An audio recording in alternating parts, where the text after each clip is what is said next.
नमस्कार, समाधान भारत पे आप सभी दर्शकों का बहुत बहुत स्वागत है। मैं हूं आपके साथ कविता, उपस्थित हूं आपके समक्ष आज का बुलेटिन लेकर। क्या कुछ रहा प्रदेश भर में खास, आपके समक्ष इस बुलेटिन में साझा करने वाले हैं। तो आइए नजर डालते हैं आज के बुलेटिन पर। शुरुआत करेंगे आज के मौसम से।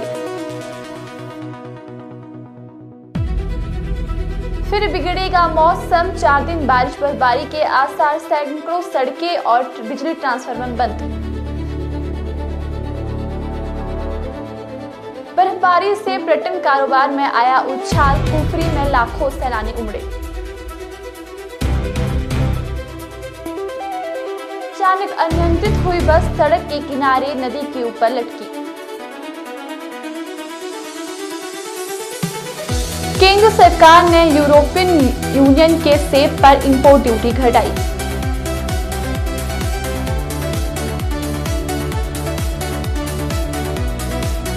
इंसानों में भी आ रही है पौधों की बीमारी, चिंता बढ़ी। कृषि वैज्ञानिकों ने अध्ययन में किया खुलासा।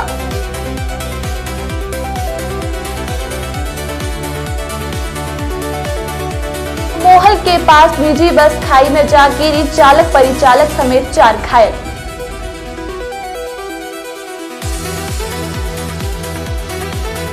हिमाचल प्रदेश को 45,809 करोड़ का कर्ज देने को नौबत तैयार।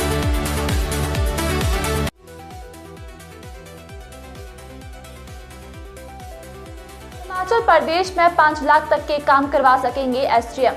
हिमाचल प्रदेश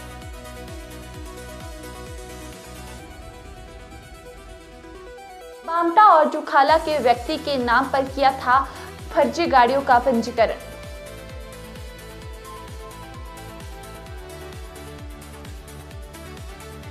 एम्स बिलासपुर में शोध परियोजनाओं के लिए होगी भर्ती, अब खबरें विस्तार से।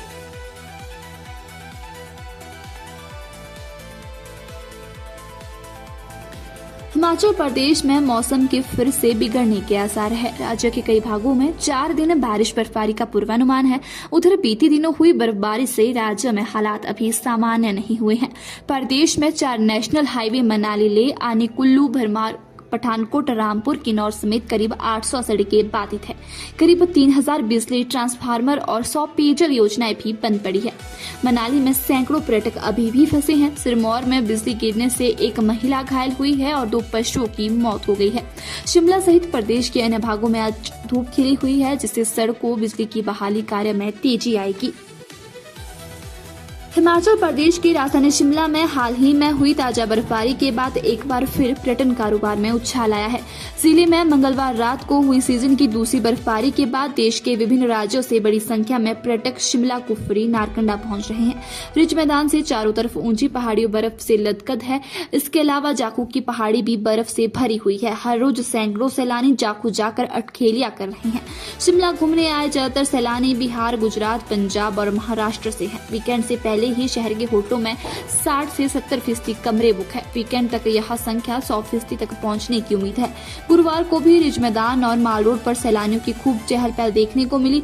इस दौरान छोटे बच्चे बर्फ के ढेरों के बीच में मस्ती करते हुए नजर आए। हिमाचल प्रदेश के कुल्लू में गुरुवार को बड़ा सड़क हादसा होने से टल गया। पर्यटकों से भरी निजी बस खाई में गिरने से बार-बार बच गई। जानकारी के अनुसार भुंतर मणिकरण सड़क में छन्नी खोड़ के समीप पर्यटकों से भरी एक निजी बस अचानक अनियंत्रित हो गई। गनीमत यह रही कि बस सड़क किनारे पर जाकर रुक गई और नीचे पार्वती नदी में गिरने से बार-बार बच गई। हादसे में पर्यटकों की जान बार-बार बच गई। मौके पर चीख पुकार मच गई। सड़कों पर जम रहा पाला और खस्ता हाल स्थिति में वाहन चालकों को परेशानी हो रही है। हिमाचल के सेब बागवानों को मोदी सरकार ने एक और झटका दिया है। केंद्र ने यूरोपियन यूनियन के सेब पर इंपोर्ट ड्यूटी 50 से घटाकर 20% कर दी है। इससे बागवानों की चिंता बढ़ गई है। इससे पहले मोदी सरकार ने न्यूजीलैंड के सेब पर 25% ड्यूटी कर चुकी है। इन फैसलों से हिमाचल का 5,500 करोड़ रुपए का सेब आर्थिकी संकट में आ गया है। प्रधानमंत्री बनने से पहले 2014 में नरेंद्र मोदी ने सुजानपुर रैली में विदेशी सेब पर इंपोर्ट ड्यूटी 100% करने का वादा किया था, लेकिन हुआ इसकी उल्ट है। वहीं अखिल भारतीय कांग्रेस कमेटी के प्रवक्ता ठियोग के विधायक कुलदीप सिंह राठौर ने यूरोपियन देशों के साथ फलों, विशेष तौर पर सेब आयात पर शुल्क घटाकर 20% करने को दुर्भाग्यपूर्ण बताया है।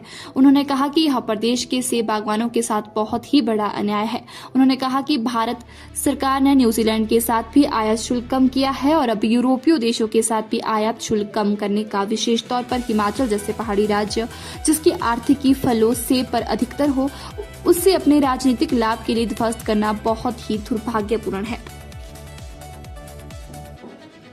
अब तक जिन रोगाणुओं को केवल पौधों तक सीमित माना जाता था, वे अब इंसानों में भी संक्रमण फैला सकते हैं। यह चौंकाने वाला खुलासा अंतर्राष्ट्रीय वैज्ञानिक जर्नल आर्काइव्स ऑफ माइक्रोबायोलॉजी में प्रकाशित अध्ययन में किया गया है। यह अध्ययन बिना सीमाओं के पैथोजोन पौधों और इंसानों के पैथोजोन के क्रॉस किंगडम ट्रांसमिशन रणनीति और पैथोजोनिसिटी पर एक रिव्यू शीर्षक से प्रकाशित हुआ है।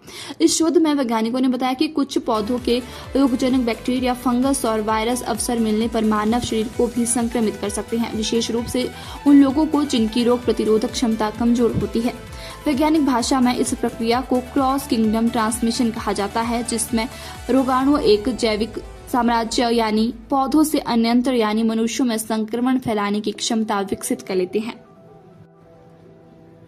राष्ट्रीय कृषि और ग्रामीण विकास बैंक अगले वित्त वर्ष के लिए हिमाचल प्रदेश को 45,809 करोड़ रुपए का कर्ज देने को तैयार हो गया है। नाबार्ड ने एमएसएमई के लिए 23,827.72 और कृषि एवं संबद्ध क्षेत्रों के लिए 18,194.90 करोड़ की क्षमता आंकी है।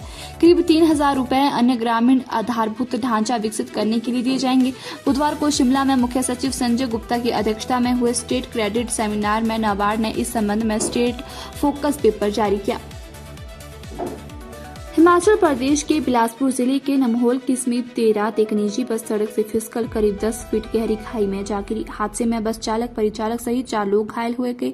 सभी घायलों को उपचार के लिए एम्स बिलासपुर लाया गया, जहां उनकी हालत खतरे से बाहर बताई जा रही है। जानकारी के अनुसार रात को 112 हेल्पलाइन के माध्यम से पुलिस थाना को सूचना मिली कि नमहोल के पास न्यू प्रेम निजी बस दुर्घटनाग्रस्त हो गई है। सूचना मिलते ही पुलिस मौके पर पहुंची, जहां बस सड़क से नीचे खाई में गिरी हुई पाई गई। हादसा करीब रात 3:45 बजे हुआ है।